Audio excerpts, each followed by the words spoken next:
March 1st, 1896, an Italian general watches through the dust as his army disappears. Not retreats, not loses ground, disappears. 7,000 of his men dead before the sun moves, his generals gone, his artillery captured, his cannons that once Italy sold to Ethiopia turned around and fired back at him. In 6 hours, the man on the other side of the mountain didn't just win a battle, he ended an era. Every flag Europe had planted in African soil was buried right here on this mountain.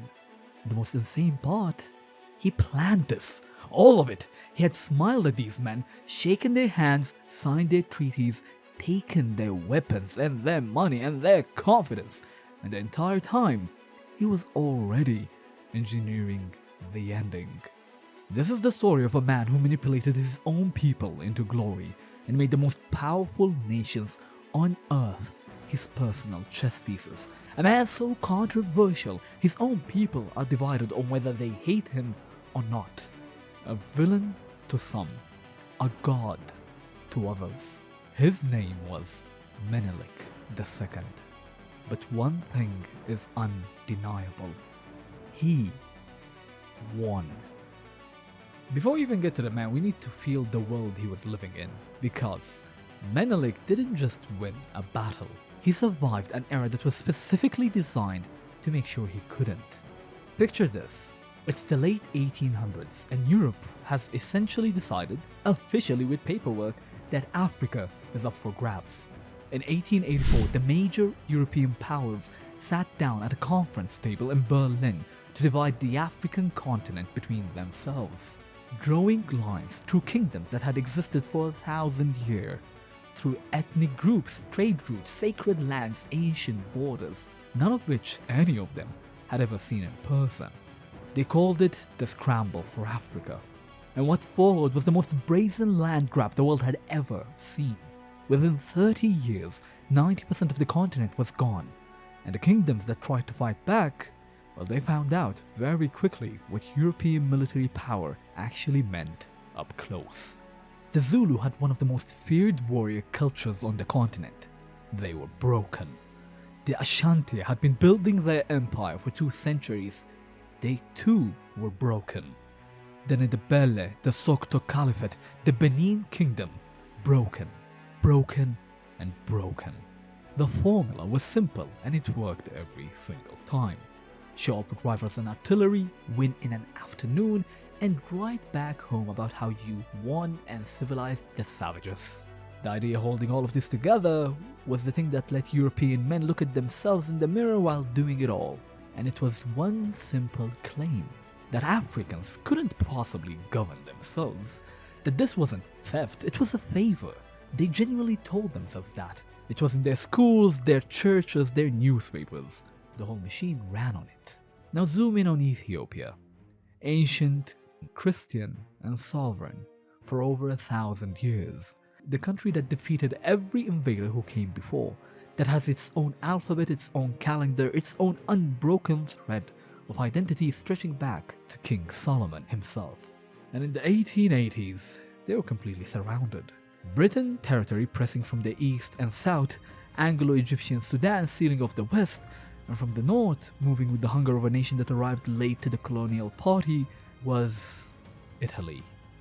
Italy had nothing yet. No empire and no prize to show for all its colonial ambition. They looked at Ethiopia and saw the last available opportunity to be taken seriously on the world stage.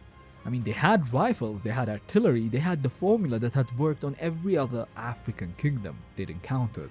Why would Ethiopia be any different? But there was one problem they didn't account for, and that they had never met anyone like Menelik. Menelik didn't learn to win by studying military strategy, he learned by watching someone self-destruct. Emperor Tewodros II unified Ethiopia when Menelik was just a child. He was brilliant, volcanic, and obsessive, a man who rose from nothing to become king of kings. He burned with a fire so total it ended up consuming everything. While Tewodros conquered the kingdom of Showa, he took the young prince as a hostage to his mountain fortress of Magdala. That prince was 11 years old. His name was Sahle Mariam. You know him as Menelik II. For 10 years, Menelik lived inside Tewodros' world, eating at his table, watching him operate, watching the paranoia creep in. The allies dissolved, the churches burn, watching what happens to a brilliant mind that cannot tolerate being wrong, that needs total loyalty, total confirmation, total control. He watched Tewodros' fire eat him alive. And in 1885, Menelik escaped, walked back to Showa, and reclaimed his throne. And then spent the next 30 years becoming the exact opposite of everything Tewodros was. Back in Showa, Menelik doesn't declare war on anyone, he doesn't write furious letters, he doesn't rage. He builds, quietly, methodically, expanding his kingdom through military campaigns, strategic marriages, and political alliances. Patient in a way that almost doesn't seem human. And then, he does something that sounds completely insane. He starts making friends with Europeans. Italy wants influence in East Africa. Great. Menelik is warm, charming, and cooperative. Makes every Italian diplomat feel like they're the smartest person in the room. He takes their rifles, their artillery, and signs their trade agreements, smiling through every single meeting. France wants a relationship? Wonderful. Russia? Absolutely. Britain? Of course. He plays every one of their fears against each other. Their rivalries, their paranoia, their obsession with outmaneuvering each other on the African chessboard. And he extracts weapons from all of them simultaneously. They think they're buying influence, while he is building an arsenal. Now here's where it gets complicated. To build the army he needed, to arm it, feed it, and sustain it, Menelik needed resources on a scale that Showa alone could not provide. So, he looked south. The Oromo, the Sidama, the Walaita, the Kafa. People with their own kingdoms, their own kings, their own histories, stretching back centuries. Menelik moved through their territories the same way European powers were moving through Africa.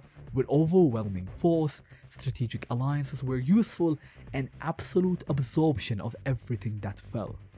Some kingdoms negotiated and were integrated with their structures partially intact. Others resisted and were destroyed. The Walaita kingdom fought back hard. Their king was captured, their population decimated, and their land folded into the expanding Ethiopian empire. The Oromo, the largest ethnic group in the Horn of Africa, had their land redistributed, their leaders replaced, their identity systematically deprioritized inside a state that was being built around a specific Christian identity that many of them did not share. Menelik doubled the size of Ethiopia in roughly a decade. And here is the thing that should sit with you.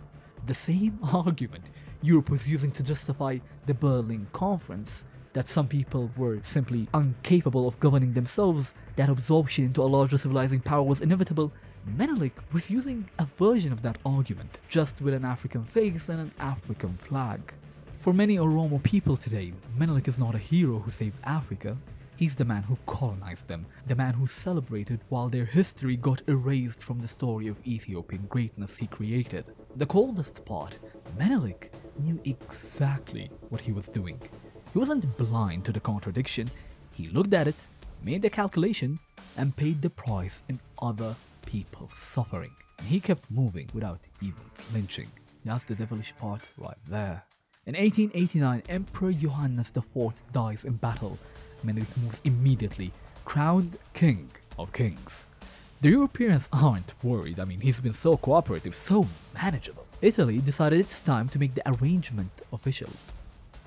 The Treaty of Wuchale, 1889, looks simple enough. A diplomatic agreement between Italy and Ethiopia. Territorial borders, trade terms, and the formalization of their friendly relationship. But there was Article 17. In the Italian version, Article 17 says Ethiopia must conduct all foreign affairs through Italy. Must. Making Ethiopia just a colony with a crown on it. In the Amharic version, the one Menelik signed, Article 17 says Ethiopia may use Italian services. May. A favor being offered, not a sovereignty being surrendered. One word, the entire difference between a free nation and a puppet state. Italy immediately announces to every court in Europe that Ethiopia is now under their protection. They send the notifications everywhere, loud, confident and public. And Menelik, he says nothing. Think about who we are talking about here. A man who spent 10 years studying Theodorus's every move and learned exactly what not to do. A man who had been playing 4 European powers against each other simultaneously for years without any of them noticing. But here is something most people miss entirely. It wasn't just Menelik who caught it. His wife, Empress Taitu, was the one who looked at that treaty and immediately felt something was wrong. She pushed, she questioned, and she was the voice that refused to let it go. Together, they said nothing publicly. Let Italy celebrate, let them inform all of Europe. Let them shout in public while Menelik kept building his army in private. Then Italy pushed further, sending troops deeper into Ethiopian territory, demanding formal acknowledgement of their superiority. Menelik's response lands like a right hook to the left jaw. He denies the treaty entirely, writing to Italy, then writing to every major power in Europe. Britain, France, Russia, Germany, all of them, declaring that Ethiopia recognizes no sovereign above it, signed no such agreement, and is bound by nothing. Then he writes to his people, "Enemies have come to invade our land. I will not deliver my country to them. Today, you who have strength, come with your arms, and those who have not, come with what you can." What followed is one of the most extraordinary things that ever happened on this continent. 100,000 people moved through the mountains of Tigray. Not just soldiers, an entire civilization answering a call. Farmers, priests, nobles, peasants, all of them armed with their rifles and artillery Italy spent years supplying. Organized under commanders Menelik had spent years preparing. Moving toward the confrontation Menelik had spent years engineering. On the other side, General Bartieri had 17,000 men, supply lines already stretched, government in Rome screaming for a decisive engagement, outnumbered 6-1 on terrain he doesn't understand against an enemy he has catastrophically underestimated. The position, isolated, pressured and desperate, was not an accident. Menelik put them there. On the night of February 29th, Bartieri orders his 3 columns to advance under cover of darkness. They moved through unfamiliar mountain passes in the black of night. No moonlight, no maps that actually matched the terrain, and no way to see what was 2 feet in front of them. The columns lose each other. 3 isolated forces, no communication, stumbling separately through the dark toward 100,000 Ethiopian who had been sleeping on that mountain for weeks, who knew every ridge, every pass, every drop in the terrain, who woke up that morning, looked down at what was coming, and couldn't believe their luck. Menelik waits. Let them commit completely. Let them walk all the way in. Then, he closes the door. When the sun came up over Adwa that morning, the battle was already decided. When the light revealed scattered across those mountain slopes was a complete destruction of the Italian force. Not a retreat, not a withdrawal, an erasure. 6 hours, 7,000 dead, generals killed and captured, the entire force destroyed. Rome erupts in riots, the Italian government falls, newspapers across Europe scramble to explain what just happened in a language that doesn't unravel the entire colonial project they're still running everywhere else. Because this wasn't just a military result, this was a proof that the idea holding the Berlin Conference, that African resistance was primitive, disorganized and futile, was a lie. And the man who proved it treated his prisoners well, fed them, cared for their wounded, negotiated their release with complete dignity. That smile, that is not a smile of a man surprised by his own victory. That is the smile of a man who wrote the ending years ago and is watching it arrive exactly on schedule. Menelik gave every person in his life exactly what they needed to believe. Italy saw a cooperative, manageable African. His southern neighbors saw protection being extended. His own people saw a Christian emperor answering God's call. All of them were right. None of them had the full picture. And it raises a question worth thinking about. How much of what people believe about you did you actually choose to give them? Because Menelik understood that the story others tell about you is a weapon, and you can either leave it to chance or you can control it yourself. And he chose to control it. For 15 years, while the world called him manageable, he was building the thing that would make that word embarrassing. But he also used that same precision on his own people. Their faith, their pride, their love for their home were all instruments, all pointed at his vision, which he made others pay to achieve. Was it worth it?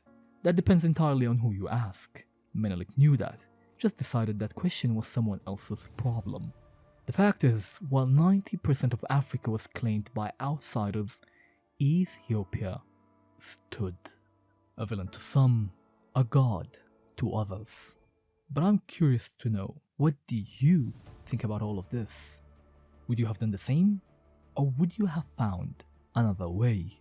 Let me know down below. And until next time, stay safe.